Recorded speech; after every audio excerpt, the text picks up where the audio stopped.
Hello दोस्तों, स्वागत है आप सभी का आज की कहानी में। आज की कहानी बहुत ज़्यादा रोमांटिक है। कहानी का फुल मज़ा लेने के लिए कहानी को अंत तक ज़रूर सुनें। कहानी पसंद आए तो वीडियो को लाइक करें, चैनल को सब्सक्राइब करें। आप ये कहानी किस शहर से देख रहे हैं? कृपया अपने शहर का नाम हमारे कमेंट बॉक्स में शामिल करें। आज की कहानी है पूनम नाम की लड़की की, जो बेहद खूबसूरत थी। जब भी कॉलेज जाया करती तो लड़के उसके आगे पीछे घूमा करते थे। उनमें से ही एक लड़का था मुन्ना। मुन्ना पूनम को बहुत पसंद करता था, लेकिन पूनम को ये बिल्कुल भी पसंद नहीं था। पूनम ने एक दिन मुन्ना की बहुत ज़्यादा बेइज्जती कर दी सभी लड़कों के सामने। तो मुन्ना ने भी कसम खाई कि इस लड़की का घमंड तोड़ूंगा। और मुन्ना पूनम की मजबूरी का फ़ायदा उठाकर उसे होटल में बुलाता है और उसे होटल में पूरी रात पूनम के साथ। कभी कभी जिंदगी इंसान को ऐसे मोड़ पर लाकर खड़ा कर देती है जहां से या तो रास्ते छूटते हैं या फिर इंसान टूट जाता है। और इस दौराहे पर खड़ी थी पूनम, एक जवान और खूबसूरत लड़की जो अपने बीमार पिता को अस्पताल लेकर आई थी। माथे पर चिंता की लकीरें थीं और आंखों में एक डर। डर इस बात का कि कहीं कुछ देर न हो जाए।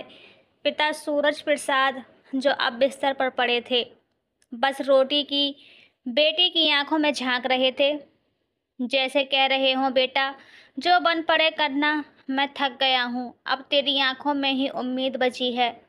पूनम की कांपते कदमों से पर्ची कटवाई और जल्दी से पिता को लेकर इमरजेंसी में भर्ती करवा दिया। थोड़ी देर के बाद जांच पूरी होती है और फिर अस्पताल का सबसे बड़ा डॉक्टर, जो उसी अस्पताल का मालिक भी था, उसने पूनम को अपने केबिन में बुलवाया। डॉक्टर की आंखें गंभीर थीं और लहजा ऐसा जैसे एक बड़ा बोझ रखने जा रहा हो। देखिए, आपके पिताजी की हालत बहुत नाजुक है। लीवर और किडनी दोनों खराब हो चुके हैं। अगर जल्द इलाज नहीं हुआ तो देर हो जाएगी। इलाज का खर्च लगभग 15 लाख आएगा। ये सुनते ही पूनम के चेहरे पर मानो बिजली गिर गई हो। उसने कांपते होठों से पूछा, पर डॉक्टर साहब, इतना पैसा इतनी जल्दी कहाँ से लाऊंगी मैं? डॉक्टर ने कहा, देखिए, हमें रोज ऐसे कई केस आते हैं। आप तय कीजिए, इलाज करवाना है या नहीं। पूनम के कानों में अब कुछ सुनाई नहीं दे रहा था। वो धीरे धीरे बाहर आई, अपने पिता की ओर देखा। उनकी सांसें तेज थीं और पूनम की रूह कांप रही थी।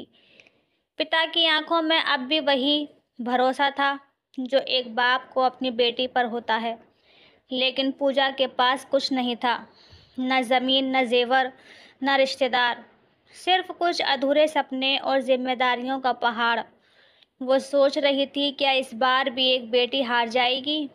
क्या एक बेटी अपने बाप को नहीं बचा पाएगी? तभी एक वार्ड बॉय आया और बोला, मैडम, जूनियर डॉक्टर साहब ने आपको बुलाया है। वह आपसे कुछ ज़रूरी बात करना चाहते हैं।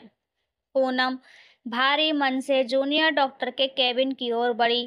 केबिन खुला और सामने जो बैठा था जूनियर डॉक्टर आदि, एक जाना पहचाना चेहरा। लेकिन पूनम ने ध्यान नहीं दिया।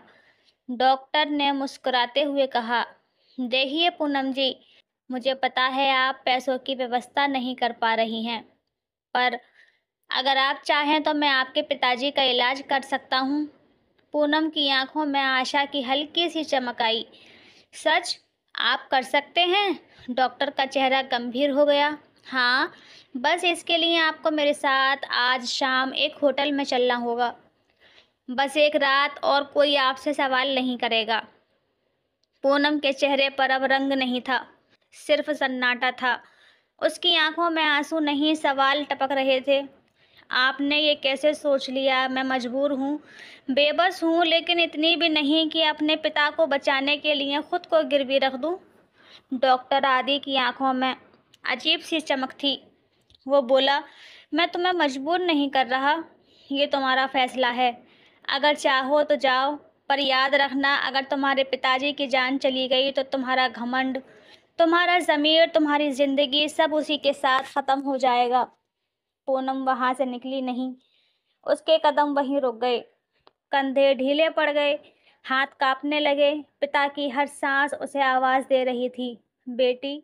वो कुछ देर तक आंखें मूंद कर खड़ी रही, फिर धीरे से बोली, ठीक है, मैं चलूंगी आपके साथ, लेकिन मेरे पापा को बचा लीजिए। डॉक्टर आदि मुस्कुराया। कल सुबह गाड़ी तुम्हें लेने आएगी। होटल का नाम और जगह यही रहेगी। पूनम ने कांपते हाथों से कागज लिया, पढ़ा भी नहीं, बस आंखें बंद कर ली और मन ही मन बुदबुदाई, हे भगवान, अगर ये मेरी परीक्षा है तो मुझे इतना मजबूत बनाना कि मैं खुद से नजरें मिला सकूं। अगले दिन सुबह का उजाला अभी पूरी तरह फैला भी नहीं था और पूनम की आंखों से नींद जैसे रूठ गई थी। वो खामोशी से बैठी थी। पिता अस्पताल के बिस्तर पर थे और वो उनके चेहरे को देख रही थी, जैसे हर सांस गिन रही हो, जैसे सोच रही हो, अगर मैंने आज हार मान ली तो ये आंखें हमेशा के लिए बंद हो जाएंगी। भीतर एक तूफान चल रहा था। पसीने से भीगी माथे को वो बार बार पोंछती, लेकिन मन के अंदर जो बर्फ जमी थी वो नहीं पिघल रही थी। सुबह 10 बजे हॉस्पिटल की पार्किंग में एक महंगी एसयूवी आकर रुकती है। ड्राइवर बाहर आकर पूछता है, मैडम पूनम है क्या? पूनम कुछ नहीं कहती, बस एक नज़र पिता पर डालती है, फिर अपने छोटे भाई बहन को हिदायत देती है, पापा का ध्यान रखना, मैं अभी आती हूँ। ड्राइवर के साथ बैठते समय दिल जोर जोर से धड़क रहा था। गाड़ी की खिड़की से बाहर देखती पूनम को हर मोड़, हर पेड़, हर साइन बोर्ड एक सवाल की तरह लग रहा था, क्या तुम सही कर रही हो? कुछ ही देर में गाड़ी शहर के एक बड़े होटल के सामने जाकर रुकती है। होटल के गेट पर रेड कारपेट बिछा था।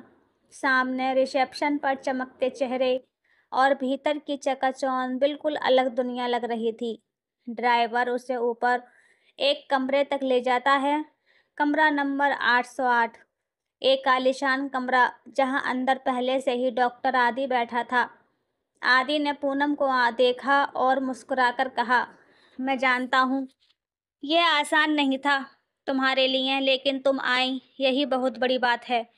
पूनम ने कुछ नहीं कहा, बस एक कोना देखा और जाकर वहां बैठ गई।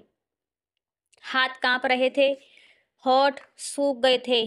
कमरे की घड़ी की टिक टिक उसकी धड़कनों से टकरा रही थी।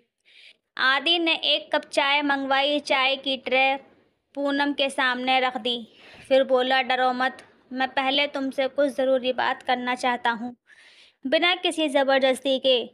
पूनम ने उसकी तरफ देखा। चेहरे पर घृणा, लाचारी और शंका तीनों एक साथ थे। आपने जो कहा था उसके बाद अब किस बात की बातें बची हैं? डॉक्टर आदि ने गहरी सांस ली, फिर धीरे से बोला, पूनम, मुझे आज भी वह लड़का याद है। करीब 9 साल पहले की बात है। सिर्फ इसलिए नीचा दिखाया गया था क्योंकि वह गरीब था। उसने बस इतना ही किया था कि वह एक अमीर लड़की से सच्चा प्यार कर बैठा था, और उस दिन उस लड़के ने मन में ठान लिया था कि एक दिन वह इतना कुछ हासिल करेगा कि लोग उसे देखकर अफसोस करेंगे और शायद शर्मिंदा भी होंगे। पूनम की आंखें अब हैरान थीं। उसने धीरे से पूछा, तुम मुन्ना डॉक्टर? आदि मुस्कुराया, हाँ, वही मुन्ना जो पटना की गलियों में मजदूरी करता था, कोचिंग सेंटर के बाहर किताबें बेचता था और रात को होटल में झूठे बर्तन साफ करता था ताकि नीट की फीस भर सके। पूनम की आंखों से आंसू छलकने लगे। तो तुम बदला लेने आए हो? मुन्ना धीरे से बोला, नहीं पूनम, मैं तुम्हें नीचा दिखाने नहीं आया। मैं सिर्फ ये जानना चाहता था, क्या वो लड़की जिसने कभी मुझे काबिल नहीं कहा था, वो अपने पिता को बचाने के लिए अपनी इज्जत दांव पर लगा सकती है? पूनम का चेहरा लाल हो गया। वो फूट फूट कर रो पड़ी। मैं मजबूर थी मुन्ना, बहुत मजबूर। अगर मेरे पापा को कुछ हो जाता तो मैं शून्य जीती, जीते जी मर जाती। मुन्ना उसके पास आया, एक चादर उसके कांपते कंधों पर रखी और बोला, मैं जानता हूँ, इसीलिए मैंने तुम्हारे साथ कुछ भी गलत नहीं किया। मैं बस तुम्हारी आंखों की सच्चाई देखना चाहता था और मैंने देख ली। अब मैं चाहता हूँ कि हम दोनों की ज़िंदगी एक नई शुरुआत करें, बिना नफरत, बिना हिसाब, सिर्फ भरोसे पर। पूनम कुछ नहीं बोल सकी, बस चुपचाप उठी और कमरे से निकल गई। लेकिन उसके पीछे जो आंसू गिर रहे थे, वह सिर्फ शर्म के नहीं, वह उन एहसासों के थे जो सालों बाद किसी ने छू दिए थे। उस दिन होटल से लौटने के बाद पूनम एकदम खामोश हो गई थी। न उसके चेहरे पर डर था, न शर्म, बस एक गहरी सोच, एक ऐसी चुप्पी जो उसके भीतर बहुत कुछ कह रही थी। उसकी आंखें अब भी भीगी थीं, लेकिन उन आंसुओं में अब वह बेबस नहीं थी जो कल थी। अब उनमें एक सुकून था, क्योंकि जिसने कभी उसे झुका हुआ देखा था, आज उसी ने उसे टूटने से बचा लिया था। लगभग 10 दिन बाद हॉस्पिटल से उसके पिता को छुट्टी मिल गई। इलाज पूरा हो चुका था और शरीर अब थोड़ा-थोड़ा साथ देने लगा था। पूनम ने अस्पताल का बिल देखा। सिर्फ एक पंक्ति में लिखा था, पैड बॉय, डॉक्टर आदि मुन्ना। पूनम ने बिल देखा, फिर अपने पापा उसकी आंखों में झांके और बोले, बेटा, ये तो लाखों का खर्च है, कहाँ से आई इतनी बड़ी रकम? पूनम कुछ देर चुप रही, फिर मुस्कुरा दी। पापा, मेरे ऑफिस के मालिक ने मदद की है। उन्होंने कहा, बेटी, पिता के इलाज में कोई कसर नहीं होनी चाहिए। पिता ने आंखें बंद कर ली। तेरे जैसे बच्चों के लिए ही तो भगवान ऐसे लोग भेजता है। बेटा, तू भाग्यशाली है। पूनम ने एक बार फिर उन झूठी बातों को सच की तरह कहा, क्योंकि कभी कभी सच्चाई से ज्यादा जरूरी होता है किसी अपने का भरोसा बचा रहना। 3 दिन बीते। एक सुबह जब पूनम घर के आंगन में कपड़े सुखा रही थी, तभी गली के बाहर एक काली चमचमाती कार आकर रुकी। पूनम ने दरवाजे से झांका और जैसे ही कार का शीशा नीचे हुआ, दिल की धड़कन एक पल को थम गई। कार से उतरे वही डॉक्टर आदि, पर आज मुन्ना की तरह ना कि हॉस्पिटल के डॉक्टर की तरह। उसके पीछे हाथ में मिठाई का डिब्बा था, चेहरे पर मुस्कान, लेकिन आंखों में एक साफ इरादा। मुन्ना ने बिना हिचकिचाहट सीधा घर के अंदर कदम रखा। पूनम हैरान रह गई। मुन्ना, तुम यहाँ? मुन्ना ने उसके सवाल को अनसुना किया और सीधा उसके पापा के पास पहुंचा। नमस्ते चाचा जी, मैं डॉक्टर आदि, पूनम के इलाज के समय से आपको जानता हूँ। सूरज प्रसाद जी ने उसे गौर से देखा। बेटा, तुम ही हो जिसने मेरी जान बचाई? जी, और अब मैं आपके सामने एक और फरियाद लेकर आया हूँ। सभी की आंखें मुन्ना पर टिक गईं। उसने गहरी सांस ली और झुके हुए सिर से कहा, क्या आप अपनी बेटी की शादी मुझसे करने की इजाजत देंगे? ये सुनकर पूनम तो जैसे एकदम सन्न रह गई। पापा की आंखें भी फटी के फटी रह गईं। बेटा, तू तो पढ़ा लिखा डॉक्टर, अमीर, और हम गरीब छोटे लोग। हमारी बेटी के पास ना दहेज है ना रुतबा।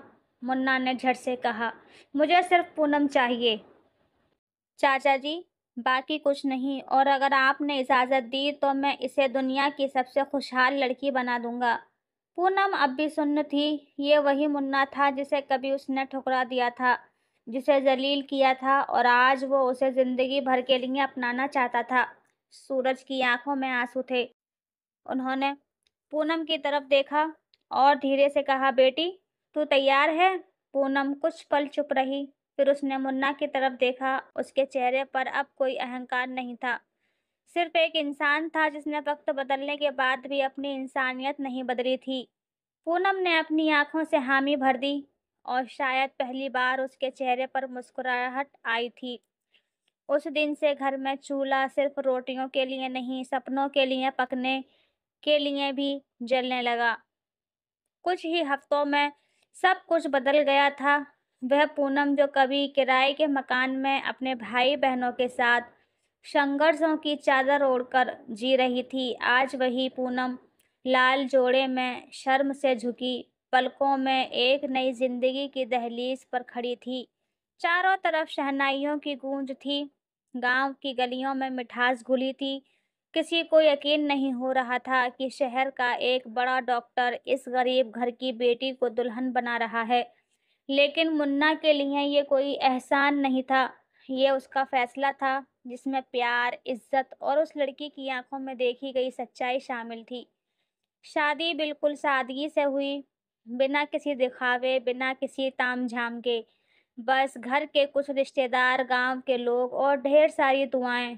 मुन्ना के माँ-बाप ने पूनम को उसी दिन बेटी मान लिया, क्योंकि जब मुन्ना ने कहा था, मुझे सिर्फ ये लड़की चाहिए, इसका अतीत नहीं, इसका साथ चाहिए, तो फिर किसी और बात की गुंजाइश ही नहीं बची थी। शादी के बाद जब पहली बार पूनम अपने ससुराल आई तो उसकी आंखों में डर नहीं था।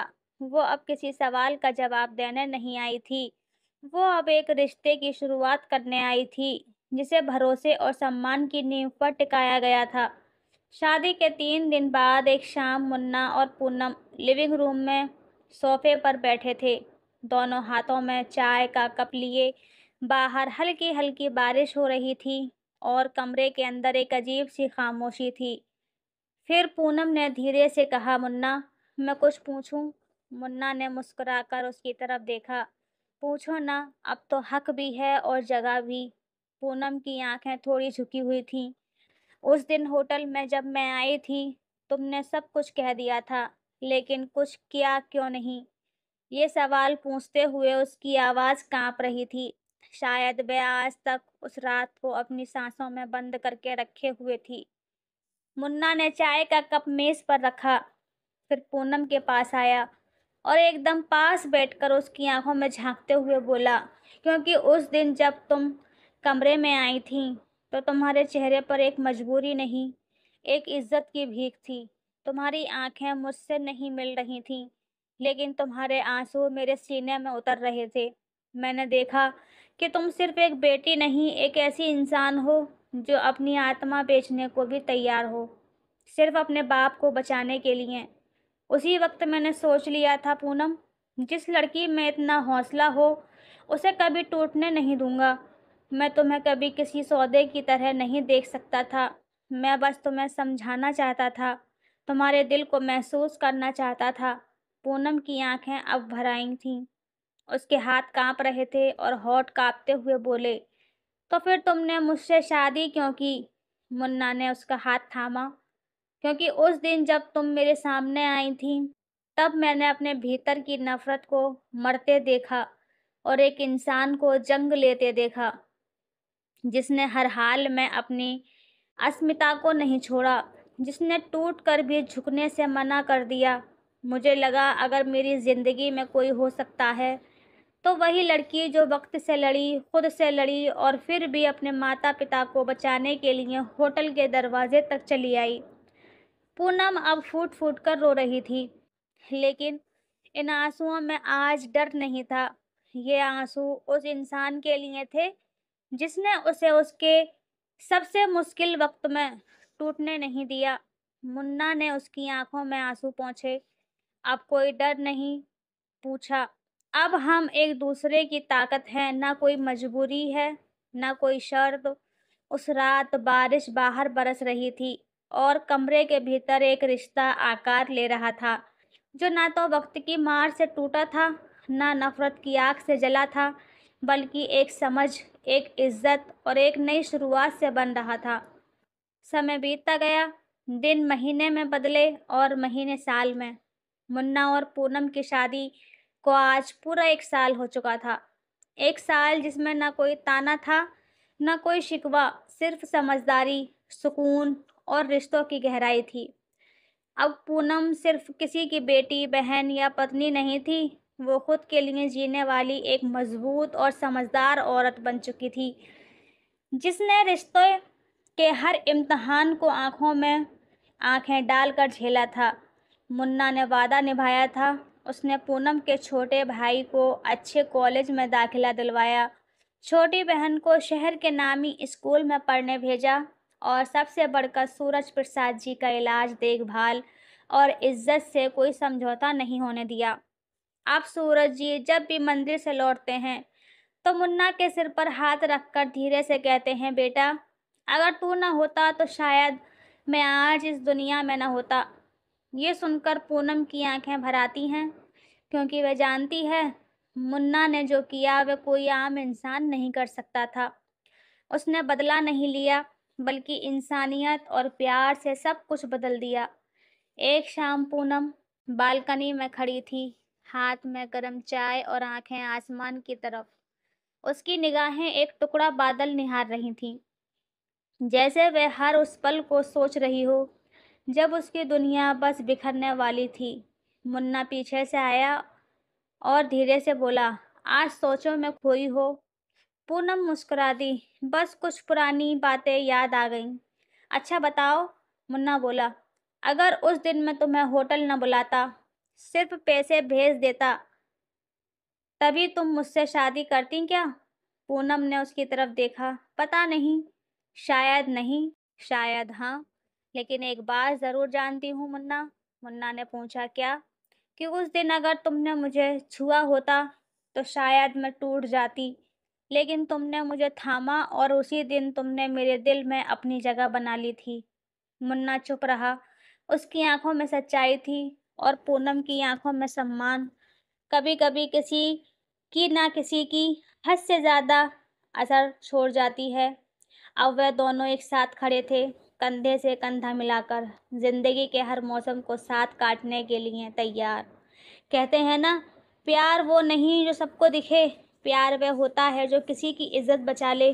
तो दोस्तों, यह थी पूनम और मुन्ना की कहानी, जहां बदले की आग को मोहम्मद मोहब्बत के पानी ने बुझा दिया, जहां एक मजबूर लड़की को किसी ने सहारा नहीं सम्मान दिया, और जहां इंसानियत जीत गई। अब एक सवाल आपसे, अगर आप पूनम की जगह होते तो क्या आप भी अपने पिता की जान बचाने के लिए वे कदम उठाते जो उसने उठाया? क्या किसी मजबूरी में लिया गया फैसला हमेशा गलत होता है? अपनी राय हमें कमेंट में ज़रूर बताएं, क्योंकि हो सकता है आपकी सोच किसी और की हिम्मत बन जाए। मिलते हैं अगली कहानी में। दोस्तों, ये मुन्ना का प्यार ही है। जो पूनम के अंदर नफरत थी, उसे मुन्ना के प्यार ने प्यार में बदल दिया, और आज पूनम को मजबूर कर दिया कि वह भी मुन्ना से प्यार करती है। तो दोस्तों, अगर इसी तरह के लोग अच्छे फैसले लें तो दुनिया में कोई भी किसी से शिकायत नहीं करेगा। आपकी मुन्ना और पूनम की कहानी पर क्या राय है? प्लीज़ दोस्तों कमेंट करके ज़रूर बताया करें। आपके कमेंट्स हमें बहुत अच्छे लगते हैं। तो प्लीज़ कमेंट में अपनी राय ज़रूर शामिल करें। ऐसी ही कहानियों के लिए हमारे चैनल को सब्सक्राइब करना ना भूलें। मिलते हैं आपसे ऐसी ही दिलचस्प कहानी के साथ। तब तक के लिए दोस्तों, धन्यवाद आपका।